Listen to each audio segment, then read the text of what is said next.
ቫኒያ ዊሊያምስ መጀመሪያ ላይ ለአካል ጉዳተኛ ፍቅር ሰጥታ ስለማታውቅ ግራ ተጋብታ ነበር። ሰዎች ጠይቋትም ጓደኛዬ ነው ብቻ ትል ነበር። ህይወቱን በሙሉ በሰዎች ሲገፋ ለፍቅር የማይበቃ ተሸናፊ እንደሆነ ሲሰማ የኖረው ጆሴፍ በመጨረሻም የህይወት አጋሩን አግኝቷል። የዘርፉ ባለሙያዎች ሰዎች ያላገጭ ወይም በጣም ባነሰ ያገጭና የታችኛው መንጋጋ አጥንት ቅርጽ መወለድን ማይክሮ ግናቲያ እያሉ ይጠሩታል። ሰላም ጤና ይስጥልኝ ውድ የፊውቸር ቲዩብ ተከታታዮቻችን፣ እውነተኛ ፍቅር ውጫዊ ገጽታን አይቶ ይፈርዳል ስንል ዛሬ ፍቅር ምንም አይነት ገደብ እንደሌለው በተግባር ስላሳዩት አስገራሚ ጥንዶች ታሪክ እንነግራችኋለን። ለቻናላችን አዲስ ከሆናችሁ ሰብስክራይብ በማድረግ ቤተሰብ እንድትሆኑ በአክብሮት እንጠይቃለን። ጆሴፍ ዊሊያምስ የተወለደው እንደ አውሮፓውያን የዘመን አቆጣጠር በ1980 አካባቢ በአሜሪካ ቺካጎ ከተማ ውስጥ ነው። የተወለደበት ሁኔታ ለወላጅ እናቱ ፍጹም ያልተጠበቀ ድንጋጤን የፈጠረ ነበር። በዚህም ምክንያት ከተወለደ ከጥቂት ቀናት ጀምሮ በርካታ የተወሳሰቡ የፊት ቀዶ ሕክምናዎችን እንዲያገኝ ወደ ቺካጎ ሆስፒታል ተወስዶ ነበር። ጆሴፍ ከተወለደ በኋላ ባደረጋቸው አስቸጋሪ የሕክምና ሁኔታዎች ምክንያት በሕፃንነቱ በቺካጎ ከተማ በሚገኝ ሌላ የማሳደጊያ ቤተሰብ ውስጥ ተሰጥቶ እንዲያድግ ሆኗል። ጆሴፍ ሲወለድ የታችኛው የአገጭ ክፍል አልነበረውም። የሰው ልጅ አገጭ በጣም አናሳ ሆኖ የመወለድ እድል እንዳለው ጥናቶች ይጠቁማሉ። የመከሰት እድሉ ግን ከ1500 ህጻናት መካከል አንድ ህጻን ሲሆን በመቶኛ ሲሰላ ከ100.06% አካባቢ ነው። አገጭ ሙሉ በሙሉ ሳይኖር መወለድ አግናቲያ ተብሎ ይጠራል። አግናቲያ ማለት አንድ ህጻን ሲወለድ የታችኛው መንጋጋ አጥንት ሙሉ በሙሉ ሳይሰራ ወይም ሳይፈጠር መቅረት ማለት ነው። የአግናቲያ የመከሰት እድሉ ከየ70,000 ህጻናት መካከል አንድ ህጻን ላይ ብቻ ሊከሰት ይችላል። ይህም በመቶኛ ሲሰላ በግምት ከ100.0014% ነው። ጆሴፍ የተወለደው ኦቶፋሻል ሲንድረም ከተባለና ከብዙ ህጻናት መካከል ከሚገኝ የጤና እክል ጋር ነው። አብዛኛው ጊዜ በዚህ በሽታ የተወለዱ ህጻናት መተንፈስና የመመገብ ችግር ስላለባቸው በህይወት የመቆየት እድላቸው በጣም ጠባብ ነው። ችግሩ አብዛኛውን ጊዜ በጽንስ እድገት ወቅት በሚፈጠር የዘር ማንነት መዛባት ወይም እንደ ትሮስሚ 13 ባሉ የክሮሞዞም እክሎች ምክንያት ይከሰታል። ያላገጭ የሚወለዱ ህጻናት ችግር ብቻውን ሊከሰት የሚችል ቢሆንም አብዛኛውን ጊዜ ከሌሎች የጤና እክሎች ጋር አብሮ ይገናኛል። የፊትና የጉንጭ አጥንቶች በአግባቡ አለማደግን ያጠቃልላል። አገጭ ወይም የታችኛው መንጋጋ በሌለበት ጊዜ ምላስ ወደ ኋላ ተንሸራቶ የመተንፈሻ ቱቦን ስለሚዘጋ ህጻኑ የመታፈን አደጋ እንደሚፈጠርበት በዘርፉ የተደረጉ ጥናቶች ያመለክታሉ። የጆሴፍም አፈጣጠር እንዲህ ነው። ጆሴፍ ከተወለደ ጥቂት ቀናት ጀምሮ ቺካጎ ውስጥ በርካታ የፊት ቀዶ ህክምናዎች ቢደረጉለትም ሰውነቱ አዲሱን ሰው ሰራሽ መንጋጋ ስላልተቀበለው ሳይሳካ ቀርቷል። ወላጅናቱ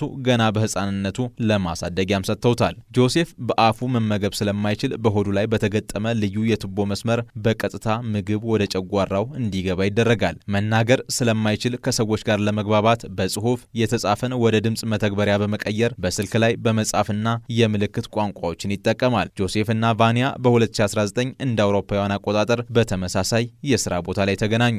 ጆሴፍ በስራ ላይ እያለ የረዳት ዕለት በሰጠችው ፈገግታና በምልክት ቋንቋ ሰላም ስትለው ለእርሷ የተለየ ስሜት ተፈጠረበት። ጆሴፍ ይህ ሁሉ ሳይበግረው አካል ጉዳተኝነቱም ሳይዘው ጠንክሮ በመማር የብረታ ብረት ብየዳ ባለሙያ ለመሆን በቅቷል። በ2019 ከዕለታት በአንድ ቀን ቫኒያ ዊሊያምስ ጆሴፍ ወደሚሰራበት የብረት ብየዳ ድርጅት በጽዳት ሰራተኝነት ለመቀጠር ሄደች። ቫኒያ መጀመሪያ ላይ ከአካል ጉዳተኛ ጋር ግንኙነት ኖሯት ስለማያውቅ ግራ ተጋብታ እንደነበር ተናግራለች።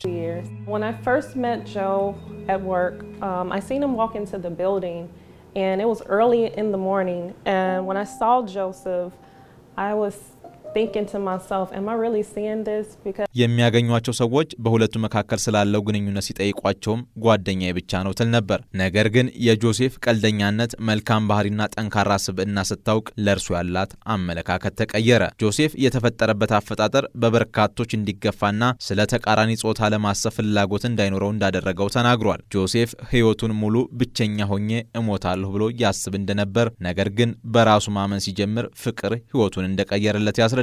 ቫኒያ ዊሊያምስም መጀመሪያ ላይ የጆሴፍን ገጽታ ስታይ ደንግጣና ፈርታ እንደነበር፣ በሂደት ግን ለሰዎች ባለው መልካም አመለካከትና ቀልደኝነቱ እንደተሸነፈች ተናግራለች። በ2019 የተዋወቁት ጆሴፍና ቫኒያ ለመጋባት ተስማሙ። ግን በአካባቢው የሚፈጠረውን የሰዎችን ወሬ ፈሩ። የጆሴፍ የፊት ገጽታ እንዳታፈቅረው ያልገደባት ቫኒያ ዊሊያምስ አንድ ሐሳብ አቀረበች። በአካባቢያቸው የነበረውን ጫጫታ ለመሸሽ ወደ ኢንዲያና መጓዝ። ሰኔ 26 ቀን 2020 እንደ አውሮፓውያን አቆጣጠር ኢንዲያና ወደሚገኝ ፍርድ ቤት በመሄድ በሚስጥር ጋብቻቸውን ፈጸሙ። ግን የሸሹትና የፈሩት አልቀረም። የማህበራዊ ሚዲያ መነጋገሪያ ሆኑ። የጋብቻ ቪዲዮ በኢንተርኔት ከተለቀቀ በኋላ ብዙዎች ፎቶ ለመነሳትና ታዋቂ ለመሆን የተደረገ የውሸት ትዳር ነው አሏቸው። እንዴት አብረው ይሳሳማሉ?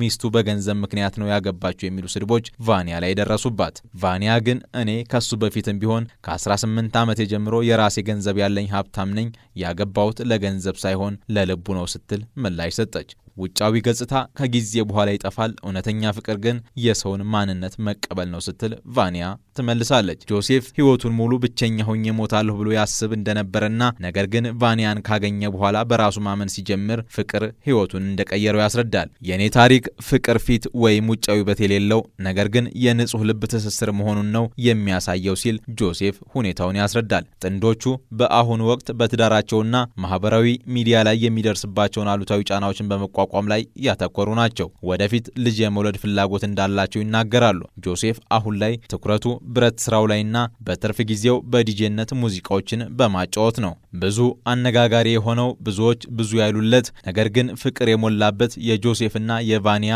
አስደናቂ የፍቅር ታሪክ አሁንም በትዳር እንደቀጠለ ነው። ይህ ታሪክ የሚያስተምረን ትልቁ ቁም ነገር እውነተኛ ፍቅር ውጫዊ ገጽታና አካላዊ ውበትን ሳይሆን የሰው ንጹህ ልብና ማንነትን ብቻ የሚመለከት መሆኑን ነው። እናንተስ በእነዚህ ጥንዶች ታሪክ ላይ ምን አስተያየት አላችሁ? ከታች ባለው የአስተያየት መስጫ ላይ ሐሳባችሁን አጋሩን። ቪዲዮውን ከወደዳችሁት ላይክ እና ሰብስክራይብ ማድረግ አትርሱ። በቀጣይ የምንሰራቸው እውነተኛና አስተማሪ ታሪኮች እንዲደርሷችሁ ገጻችንን ሰብስክራይብ በማድረግ ቤተሰብ እንድትሆኑ እንጋብዛለን። ስለምትከታተሉን እያመሰገንን በቀጣይ ቪዲዮ እስከምንገናኝ በያላችሁበት ሰላም ሁኑ።